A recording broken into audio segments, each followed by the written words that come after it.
بسم اللہ الرحمن الرحیم. مضبوط اور قوی و صحت مند ہو اور نفس صحت مند ہو اور قوی ہو. ممکن نہیں ہے کہ کسی ساحر کا سحر اثر کر جائے اور کسی جن کا اثر قائم رہ جائے.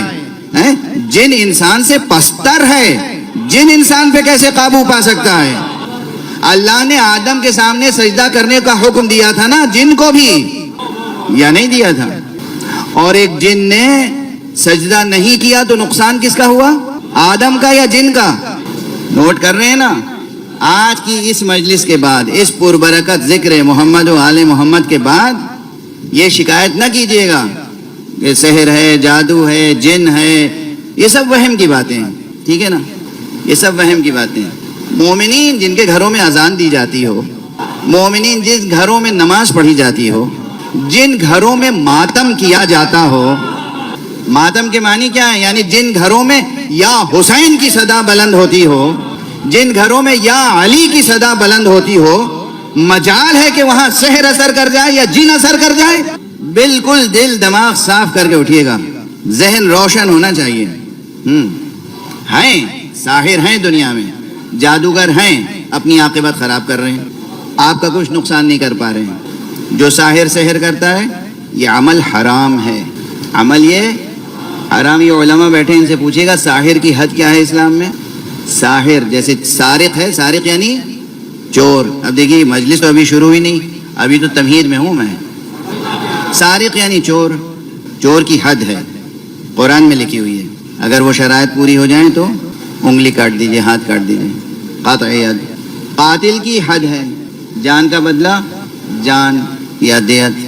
اسی طرح اور بعض جرم ہیں جن کی قرآن مجید میں حد ہے. ساحر کی بھی سزا معین ہے شریعت اسلام میں. ساحر کو کافر کہا گیا ہے اور ساحر کی سزا قتل ہے. اب اگر پاکستان جیسے ملک میں، اسلامی معاشرے میں، مسلم معاشرے میں، مومن معاشرے میں کوئی سحر کرتا ہے، ساحری کرتا ہے، جادو کا سہارا لیتا ہے اور اپنے مومن بھائیوں کو پریشان کرتا ہے، تو یہ سمجھ لے کہ اس کا ٹھکانہ کہاں ہے. واضح ہے؟ تو اس کا حکم کیا ہے؟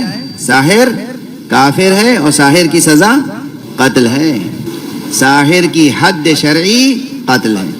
تو ساحر اپنی عاقبت اور دنیا خراب کر رہے ہیں، کسی کو کوئی نقصان نہیں پہنچا سکتے. وہ مومنین اٹھتے بیٹھتے جو یا علی کہتے ہوں، ہمارا سلام ان ماؤں کو جو بچوں کو سکھاتی ہیں اٹھتے بیٹھتے یا علی کہنا.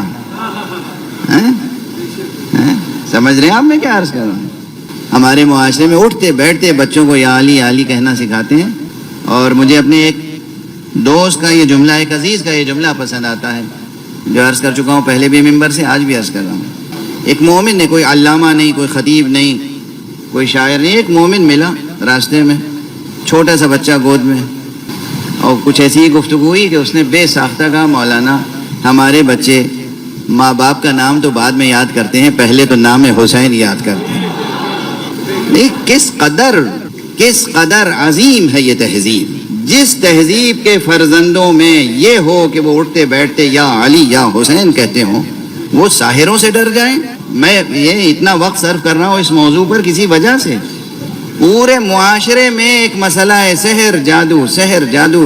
ساحر کرتا ہے اپنا کام، لیکن آپ کے لیے اتنا سبب خوف نہیں ہونا چاہیے. نام علی، نام حسین، نام زہرا، نام مصطفیٰ، پنجتن کے نام اور قرآن مجید کی چند آیتیں، یہی سورہ مبارک ہے قل اعوذ برب الفلق، سورہ مبارک ہے قل اعوذ برب الناس. ہر طرح کے سحر کو باطل کرنے اور ہر طرح کے شیطان کو دور کرنے کے لیے کافی ہے. میں آج ممبر پر آپ حضرات سے قسم دے کے کہہ رہا ہوں، آقا حسین کی قسم دے رہا ہوں، سحر جادو کا علاج کرانے اور جن بھوت شیطان کا علاج کرانے کسی خود ساختہ شخص کے پاس نہ جائیے گا. دکانیں کھلی ہوئی ہیں بے دینی کی، اور قوم کو اور معاشرے کو ضعیف الاعتقاد بنا رہے ہیں، کمزور سے کمزور تن بنا رہے ہیں. کسی کے پاس نہ جائیں. ہاں علماء متقین کی بات الگ ہے. جو علماء متقین ہیں، جو متقی علماء ہیں، سچے علماء ہیں، روحانی شخصیتیں، ان کے پاس جائیے، ان سے دعا پوچھ لیجئے. ورنہ آپ میں سے ہر ایک کو یہ دعائیں معلوم ہیں. کسے نہیں معلوم ہے یہ دونوں قل اعوذ برب الفلق و قل اعوذ برب الناس؟ پڑھ کے اس کا اعجاز تو دیکھیے. اللہ کے کلام سے بڑھ کے کون تعویذ آپ کو دے دے گا؟ بھئی اللہ سے بڑی بھی کوئی شے ہے؟ اللہ سے بڑی بھی کوئی طاقت ہے؟ اللہ سے بڑی کوئی طاقت نہیں ہے. اللہ کے کلام سے زیادہ مؤثر کوئی اور کلام نہیں ہے. ٹھیک ہے. اور جب یہ بھی پڑھیں گے تو پھر آپ اپنی زندگی میں نصر اللہ کا بھی تجربہ دیکھیں گے کہ اللہ کس طرح مدد فرماتا ہے, اللہ کا کلام کس طرح مدد فرماتا ہے, کرتا ہے. عرض یہ کر رہا تھا کہ 7 سورے قرآن مجید میں ہیں جو سبح یسبحوں سے شروع ہوتے ہیں. خود ان سوروں کی قرأت اور تلاوت بے انتہا اثر رکھتی ہے, بے انتہا. 7 سورے پڑھنا مشکل ہے, روزانہ نہیں پڑھ سکتے لوگ, کیونکہ خود سورہ بنی اسرائیل بہت طویل سورہ ہے. تو بہت سی روایتوں میں کہ 6 سورے جو باقی ہیں وہ روزانہ پڑھ لیا کریں. یہ 6 سورے پڑھنے میں 20 منٹ لگتے ہیں, 20 سے 25 منٹ. جب پڑھنے لگیں گے روزانہ تو رواں ہو جائے گا. 20 سے 25 منٹ لگتے ہیں جو مسبحات ہیں. اس میں سب سے پہلا سورہ ہے سورہ حدید. سورہ حدید, سورہ حدید بھی مسبحات میں سے ہے, جس کا آغاز ہے سبح للہ ما فی السماوات والارض وهو العزیز الحکیم. دوسرا سورہ ہے سورہ حشر. کوئی آپ کا دشمن ہو, سورہ حشر پڑھ کے دیکھیے اس کا کیا حشر ہوتا ہے. سورہ حشر بھی سبح سے شروع ہوتا ہے. سبح للہ ما فی السماوات وما فی الارض وهو العزیز الحکیم. پھر اس کے بعد جو سورہ ہے وہ سورہ مبارک صف ہے. سورہ حشر کے بعد سورہ مبارک صف آتا ہے مسبحات کی ترتیب میں, اور وہ بھی اسی آیت سے شروع ہوتا ہے جس آیت سے سورہ حشر کا آغاز ہے. سبح للہ ما فی السماوات وما فی الارض وهو العزیز الحکیم. اس کے بعد آتا ہے سورہ مبارک جمعہ. سورہ جمعہ ہر جمعے کو سنتے ہوں گے, علماء نماز میں پڑھتے ہیں. بسم اللہ الرحمن الرحیم. یسبح للہ ما فی السماوات وما فی الارض الملک القدوس العزیز الحکیم. تو یسبحوں سے شروع ہوتا ہے. ٹھیک ہے. اس کے بعد پھر ایک سورہ اور آتا ہے سورہ تغابن, وہ بھی یسبحوں سے شروع ہوتا ہے. اور پھر آخر میں آتا ہے مسبحات کی فہرست میں سورہ اعلیٰ, سبح اسم ربک الاعلیٰ. یہ جو 6 سورے ہیں, سورہ حدید, سورہ حشر, سورہ صف, سورہ جمعہ, سورہ تغابن اور سورہ اعلیٰ, اگر کوئی شخص ان سوروں کی تلاوت روز کر کے سوئے تو اس کی زندگی میں جو نورانیت پیدا ہوتی ہے, جو بلندی پیدا ہوتی ہے, جو عظمت پیدا ہوتی ہے, اس کا اندازہ لفظوں میں نہیں کیا جا سکتا, نہیں بیان کیا. اب اس میں ایک بات اور ہے, اور وہ یہ ہے صرف 20 سے 25 منٹ لگتے ہیں. روایات میں ہے کہ خود آن حضرت صلی اللہ علیہ وآلہ وسلم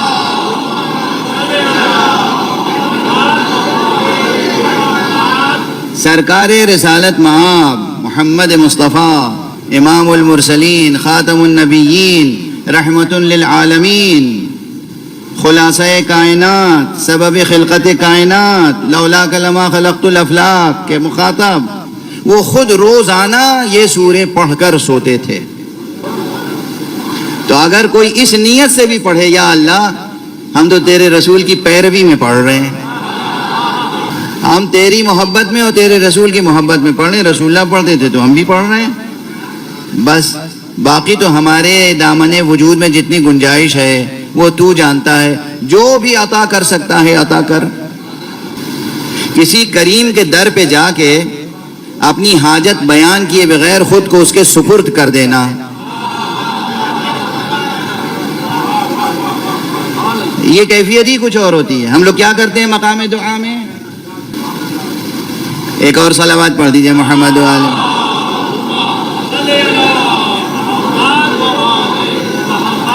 ہم لوگ مقام دعا میں کیا کرتے ہیں؟ اپنی طرف سے ایک حاجت معین کی اور پھر وہ حاجت مانگتے رہتے ہیں خدا سے. یہی ہوتا ہے نا. ایک تو ہم کیا, ہماری نالج کیا, ہمارا ویژن کیا, ہمارا کنسپٹ کیا ہے, کیا ڈیپتھ ہے ہماری نالج میں, کیسا ہے ویژن ہمارا. ناقص انسان, جاہل انسان کتنا سوچ سکتا ہے, جیسا ہے ویسے ہی ٹارگٹ معین کرے گا.